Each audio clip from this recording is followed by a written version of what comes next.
Good afternoon, ladies and gentlemen. Shalom, I'm David Mensa, Israeli government spokesman for the National Public Diplomacy Directorate here in the office of the Prime Minister.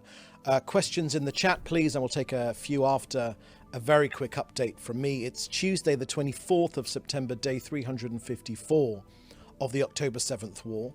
Let me start with a reminder of Israel's war aims. They are the return of all of our hostages, 101 of them. They are children, they are the elderly, they are women and men. Every moment of their captivity is a crime against humanity. They need to be released immediately, right now. They are the dismantling of Hamas's government and military and the removal of the terrorist threat to Israel. And of course, the return of our citizens safely to their homes in our own sovereign territory here in the north of Israel. So let me start with an update from Israel's north. Since the day after the October 7th massacre, Israel has been bombarded with rocket fire, missile fire, and drones from Hezbollah, the terrorist organization. And let me remind you that Hezbollah's stated objective is the destruction of this country, the destruction of Israel. That is Hezbollah's stated objective. They've launched over 9,100 rockets at Israel. These rockets and drones have killed 48 people here in Israel. 12 Israeli Druze children murdered on a football pitch. I saw it with my very own eyes in Majd al-Shams. More than 325 Israelis wounded. 190 million square meters of our country burnt. And 63,500 Israelis evacuated. Businesses and the education of our children massively disrupted. Our towns, cities, kibbutzim, farms and villages in the north bombarded with rockets and drones. Some of these kibbutzim have been completely destroyed. Family homes destroyed, farms devastated, livestock murdered. This is not a sustainable reality. In the last 24 hours, Israel has attacked 1,600 terror targets in Lebanon. By phone call, by radio broadcasts, by websites and text messages, the IDF has urged civilians to move out of harm's way. The images prove that Hezbollah are hiding arms caches inside civilian homes. We see secondary explosions of Hezbollah weapon stockpiles, of munitions, of long-range cruise missiles, of drones, rocket launchers, thousands of them, all located in the heart of civilian populations inside Lebanon, all of them prepared for immediate launch against Israel. That constitutes a double war crime. Hezbollah endangering Lebanese civilians, using them as human shields to hide its weaponry, and carrying out attacks directed at Israelis. I remind you, Lebanon has no territorial claims against Israel. The border between our two countries is precisely where the UN asked for it to be. The state of Israel maintains that Lebanon and Hezbollah, the terror organization which operate under the guidance of Iran, are responsible for this escalation of the security situation, and they are in violation of international law and the UN Security Council resolutions 1559 and 1701.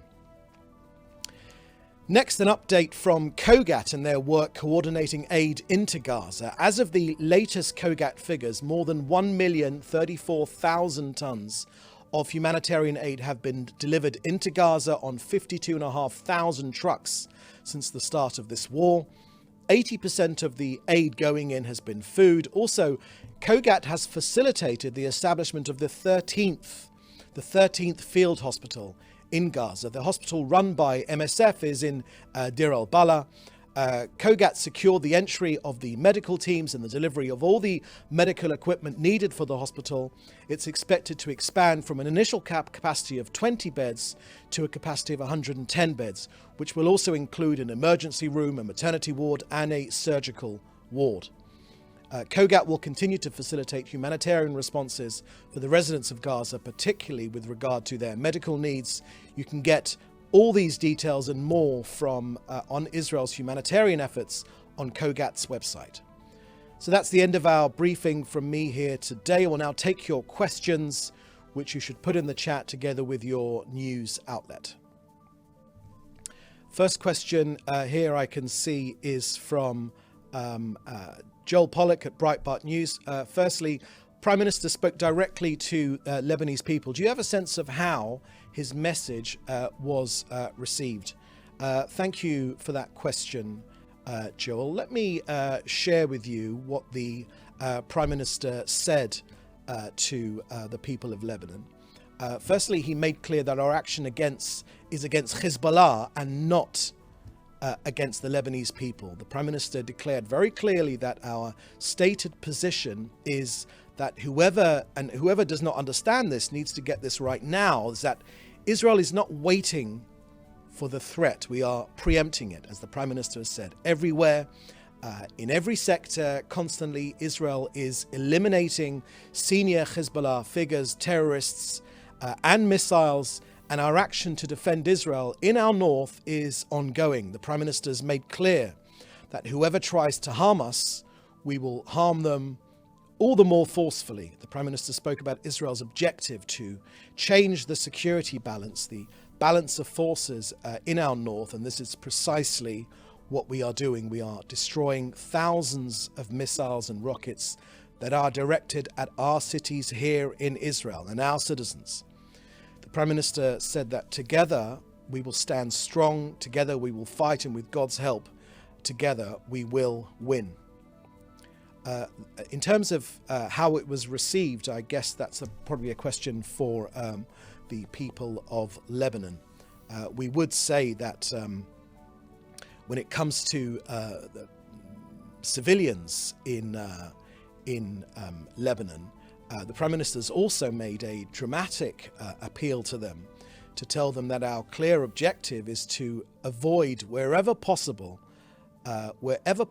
harm to Lebanese civilians. Israel's message, as the Prime Minister's made clear to the people of Lebanon, is that Israel's war is not with the people of Lebanon, it is with the terrorist organization of Hezbollah. The Prime Minister said that for too long, Hezbollah has been using the Lebanese as human shields. It's placed these rockets in Lebanese living rooms and missiles in their garages, in their homes. And now these rockets and missiles are aimed directly at our cities, as I've said, directly at our people here. So to defend ourselves against Hezbollah strikes, we must take out these weapons. Through every means, the IDF has warned the Lebanese people to get out of harm's way. As the Prime Minister said, Lebanon should take this warning extremely seriously and not let Hezbollah endanger Lebanese lives and the lives of their loved ones. Please do not let Hezbollah endanger your country anymore. Many have heeded Israel's request to get out of harm's way now, and the Prime Minister has also made clear that once our operation is over, they will be able to return to the safely to their homes. Next question here from Joel Pollack at Breitbart is, what would be the most helpful way for the United States to respond? Let me address that question this way, Joel. The US and Israel stand side by side in battling the terrorist forces that we're battling right now. Our relationship is ironclad, as the Secretary of State and the President of the US have made clear, and it's a relationship which we very much appreciate here in Israel. Some of these Hezbollah leaders that we have eliminated have American blood on their hands. They have the blood of US Marines from the 1980s on their hands, 250 US Marines, also French soldiers as well. So I think that if you want to ask for US reaction, then it's probably best to ask the US themselves. But I will tell you that Hezbollah are a terrorist organization. Their stated aim is to destroy this country. They're under the guidance of Iran, and Israel has a duty to defend itself. Next question is from Hannah Julian, Jewish Press, is there any update on the Prime Minister's schedule for his trip to New York for the UN General Assembly? Thank you for that question, Hannah. Yes, indeed, the Prime Minister still does plan to go to the US, to the United Nations in New York to address the United Nations General Assembly. We will update you on the schedule a little bit closer to when it is due to take place. Next question is from Sarah from Jewish Outlet of Rome, Italy. How does the Lebanon escalation impact ceasefire talks, considering Hezbollah had claimed that their attacks to be directly linked to Gaza? That's a good question, Sarah, because there's been lots of talk about this, and I've heard this on the international media about linking Hezbollah themselves, linking a ceasefire arrangement in Gaza with them ceasing fire. Let me just remind you something that I think hasn't been covered. Just a reminder that for most Palestinians, indeed almost all Palestinians inside Lebanon, they have never, ever been granted Lebanese citizenship under Lebanese law. So for all this concern about Hezbollah fighting, shooting rockets at us to in some way support the Palestinian cause, let's put that to bed straight away. That is a nonsense. You know, thanks to Lebanon, 76 years on, these Palestinians remain stateless. The Palestinians inside Lebanon. This includes 76 years on. This includes many who arrived from what is now Israel as early as 1948 during the Arab-Israeli War, and their descendants. So let's get rid of that facade of an excuse. We know that for this axis, for this Iranian axis of terror, it is the same for the Houthis, the same for Hezbollah, the same for Hamas. It's a pathological Israel hatred. That's why they hate us. That's why they are firing rockets against us. That's why they have terror against us. They want to destroy this country. They say it with their own mouths.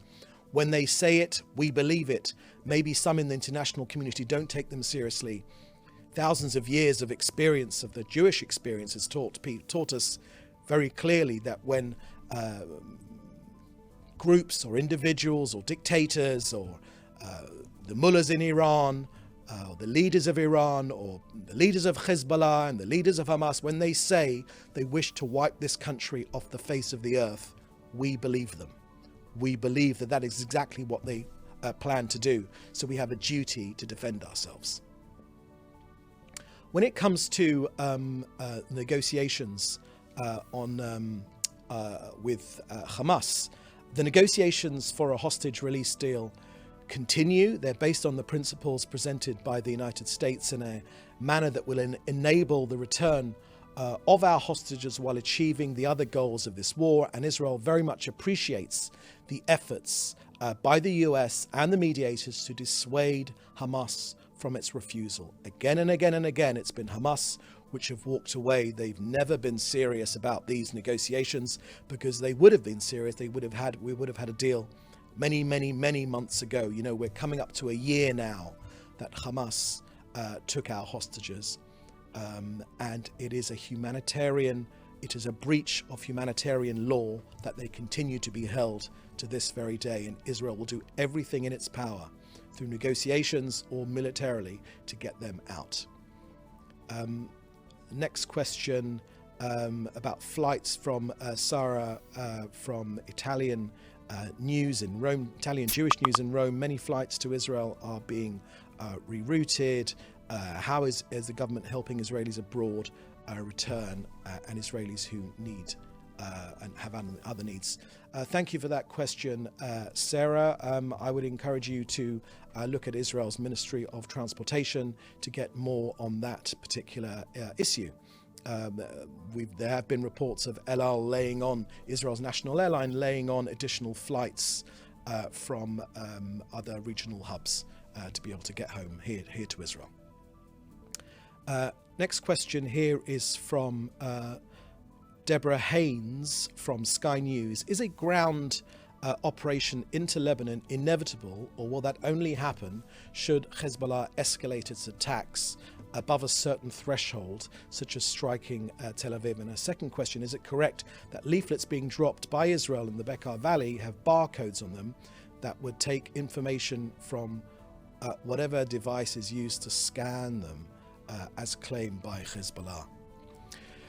Thank you for that question, Deborah. So just a reminder that Hezbollah are a genocidal terrorist organisation. They're considered a terrorist organisation in the UK as well, Sky's home. I know that British media have a problem calling Hezbollah a terrorist organisation, but that is precisely what they are. Jew hatred is written into their very DNA. Their leader, Hassan Nasrallah, says it every time he makes a speech. He wishes to wipe this country, the only homeland for the Jewish people, off the face of the earth. That is why they are firing rockets at us, for no other reason. The Prime Minister has made abundantly clear precisely why we are fighting this war. He said that it's an action against Hezbollah in Lebanon. Our position is that Israel is not waiting any longer after 11 and a half months for this threat. We are preempting it everywhere, in every sector, constantly.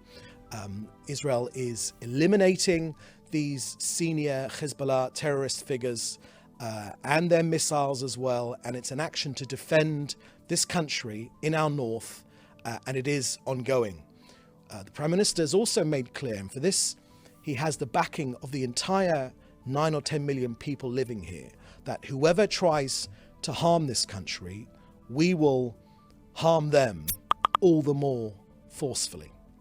Now, it's our objective here in Israel to change the security balance, the balance of forces in our north, and this is precisely what we are doing. We are destroying thousands of missiles and rockets that are directed at Israel's cities and citizens. And the Prime Minister has been very, very clear that our objective is to get our people back home. There are UN resolutions extremely clear on this point, 1559 and 1701. Hezbollah need to move behind the Litani River. We need to get our people to be home safely in their homes.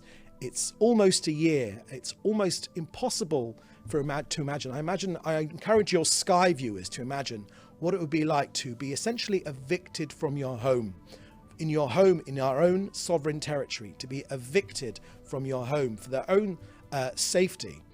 This is not a sustainable reality. Israel's patience is not inexhaustible. We will secure our northern border, and our people will be allowed to get home. That is the mandate which Israel's people has given this government, and it is a mandate which it takes extremely seriously, as all other responsible governments take seriously their primary duty to defend our own citizens. That is precisely what we will do. Next question is from Jim Williams from Zenga International News. This morning in an MSNBC interview, Jake Sullivan mentioned that a key reason for the absence of a hostage deal is the lack of involvement from Hamas leader Sinwar through his Qatari contacts since the discovery of the hostage bodies last month.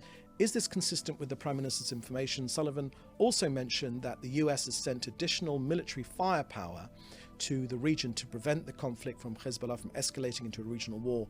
Does this align with the Prime Minister's perspective on the substantial US military presence in the region supporting Israel? Thank you for that question, Jim.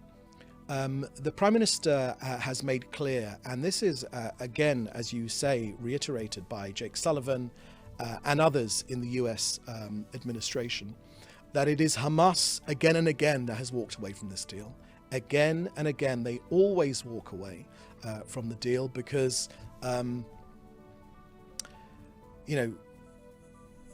human life is unimportant to them. Indeed, they want, Hamas are prepared to fight to the last Gazan, and not to the last Hamas fighter, to the last Gazan. They're sacrificing their own people, and they're murdering our people as well.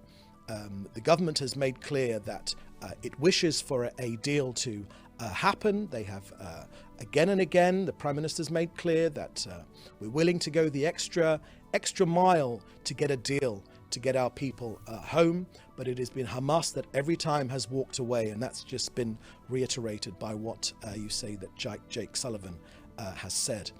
When it comes to Lebanon, we're appreciative of the support of the US administration. Hezbollah are an Iranian proxy. They're the enemy of the US as well. We're fighting for our own survival here. Let's be under no illusions. This country is fighting for its very survival. We're being surrounded by an axis of evil led by Iran, but this country will defend itself, and this country will be successful. Okay, next question. Just scroll down to the next question, if you could. Okay, Fred Ager, former Israel's national security advisor, believes that Israel must remove Hezbollah from South Lebanon by ground operation, and that remote actions no longer suffice. Any ground operation is any ground operation on the horizon? Thank you for that question, Fred. Look, you won't be surprised if I don't talk about that issue with you here today. Our primary responsibility of this government is to defend its people, and we will do that lawfully, always complying with international law. We will do it lawfully, but this country will be defended. We will always prefer a diplomatic resolution, but for 11 and a half months now, Hezbollah have refused one. The Lebanese government are unfortunately unable to put any pressure whatsoever on Hezbollah, and this Iranian axis of evil that has formed a stranglehold around Israel. It's a ring of armed terror organizations, from Hezbollah in Lebanon to Hamas in Gaza to the Houthis in Yemen and other militias. We're even getting rockets and missiles from Iraq as well. We're on extremely high alert, and we will exact a heavy price for any aggression against this country from any arena. Okay, my friends, that looks like the last question here today. Thank you for joining us. We will have another briefing this time tomorrow. In the meantime, do please stay safe, and thank you very much. Bye-bye.